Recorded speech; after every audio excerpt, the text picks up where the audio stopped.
Hello once again. Thank you for tuning in. And if it's the first time here, my name is Chandra, and I hope this message blesses you or somebody out there.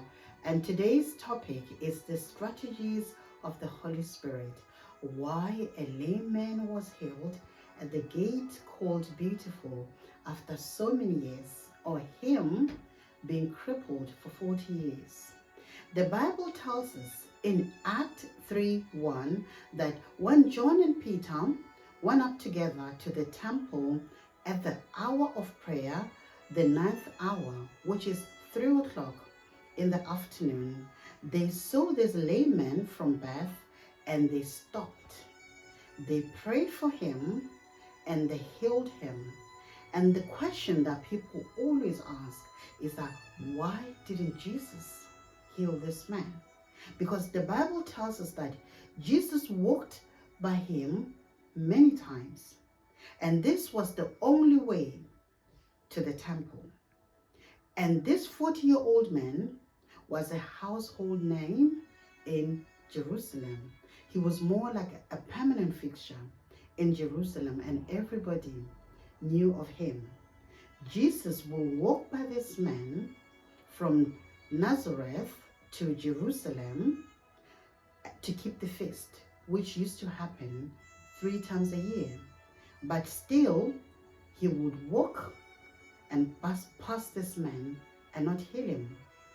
But here comes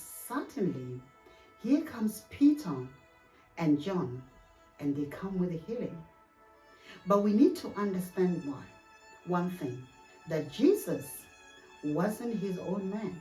Even the Bible tells us in John 5:9 that then Jesus answered and said to them, most assured that I say to you, the Son can do nothing for himself, but what he sees the Father do, for whatever he does, the Son also does in that manner. Meaning, it wasn't meant for Jesus to do it, and this alone, it shows us that the severity of the Holy Spirit. So now, Jesus didn't heal this man because he was not supposed to heal this man.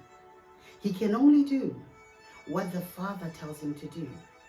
Now here comes Peter and John. Then they were all walking towards the temple. Then something happened. Suddenly, both of them stopped simultaneously, equally, and they knew that they should stop and pray for this man.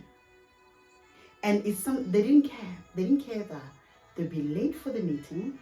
If it was somebody, they would have said the meeting is very important. Everybody's waiting for us. It's almost 3 o'clock. We need to be there. But instead, they looked at each other. Suddenly, they all stopped at the same time, and they decided to pray for this man. And they prayed for this man, and this man got healed. The reason why they both Peter and John stopped at the same time and prayed for this man simultaneously without being told by anybody is because Peter and John were filled with the Holy Spirit and grieved in both of them. They were all in one accord. So much of the severity of the Holy Spirit. When both of you in one accord and you have the same spirit, the Spirit can speak at the same time and tell you this is what you're supposed to do at this hour. If both Peter and John, they didn't have the same spirit, they were not in one accord, one would have said, no, let's not do it. And another one, they would have fought or argued. But this was miraculous. They both stopped at the same time and they prayed for this man, and the man was healed.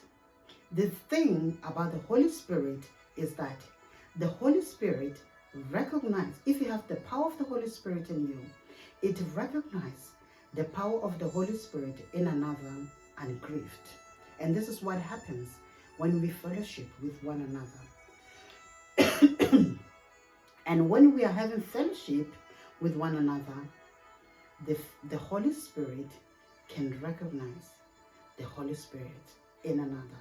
The same thing when you have familiar spirit or demonic spirit, when you are around those people, you can gravitate towards those people. You can feel that it's like you've known them before because of that familiar spirit that is in you. And the same thing happens to the Holy Spirit. When you both have the Holy Spirit and grieved, you can recognize one another. Even Paul talks about the unity of the Holy Spirit, which means all of us enjoy the Holy Spirit and grieved in all of us when there is no bitterness, no unforgiveness, or no trying to get even with one another, or even trying to prove a point. We just enjoy the power of the Holy Spirit, His presence, and we should all be determined not to grieve the Holy Spirit in all of us. Unity in the Spirit, that's the same thing. That's what happened on the day of Pentecost. It's the same thing that happened that day, when the day of Pentecost, or the day that Peter and John stopped and healed that man. And another thing, the point that I'm going to talk about, which is the strategies of the Holy Spirit, is that the disciples healed that man because God wanted to give the Jerusalem church a platform. This could have happened on the day of Pentecost, but it didn't.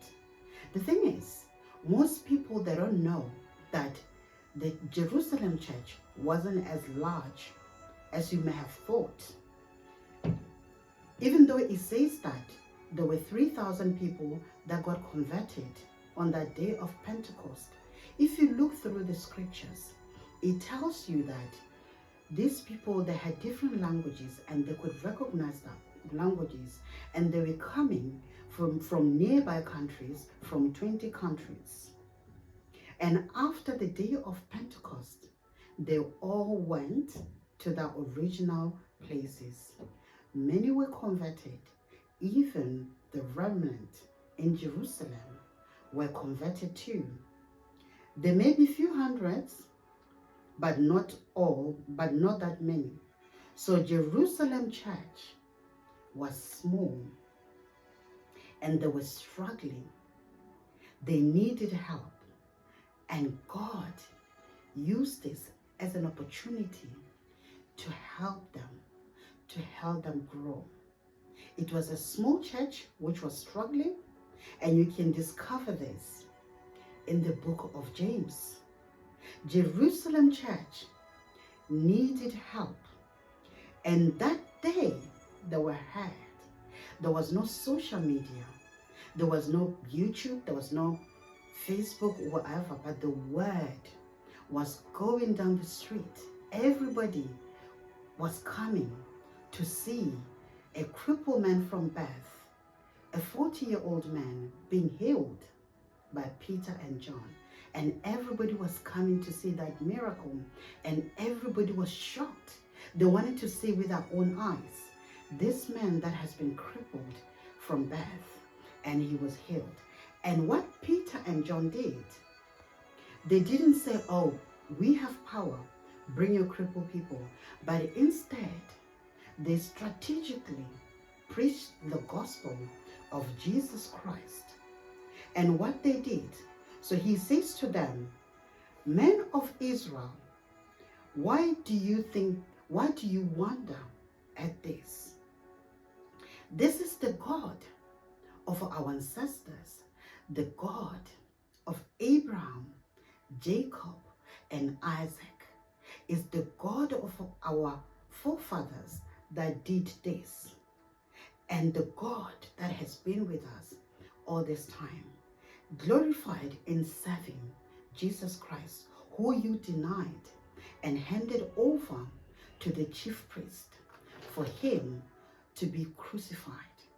They used this strategically, they preached using this platform strategically to preach the gospel of Jesus Christ. Try to remind people that it's the God of our forefathers that has done this. The God of Abraham, Jacob, and Isaac. And if you look at this, you can see that the Holy Spirit always has a plan. He has a strategy. He always has a strategy. He follows. God, the Father, who has plans for each and every one of us when he's ungrieved in all of us. So if we don't grieve him, we are in tune with him. We are in tune with the Holy Spirit. He has a plan for each and every one of us. Now here comes Peter and John. Nobody knows nothing about. But the strategies of the Holy Spirit, God made them to heal this man. He empowers them to heal this man. Now the word has gone over Jerusalem. And now everybody in Jerusalem, they're interested to go to this church in Jerusalem because of the miracles, because that man was a big fixture in Jerusalem. Everybody knew him, knew of him. Everybody knew that he was crippled from birth. But now everybody can see that he can walk. He can do all the things that he never used to do before. And all glory belonged to Jesus. So now we know the strategies of the Holy Spirit. He always has a plan. As long as he's in us and he's ungrieved. And we can all perform all these miracles, signs and wonders, if we trust him and believe it in his power. And all glory we give to him because it belongs to him. So I hope you've been blessed by this message. And if you have, please like and share. Subscribe to my channel. Thank you so much for watching. God bless you.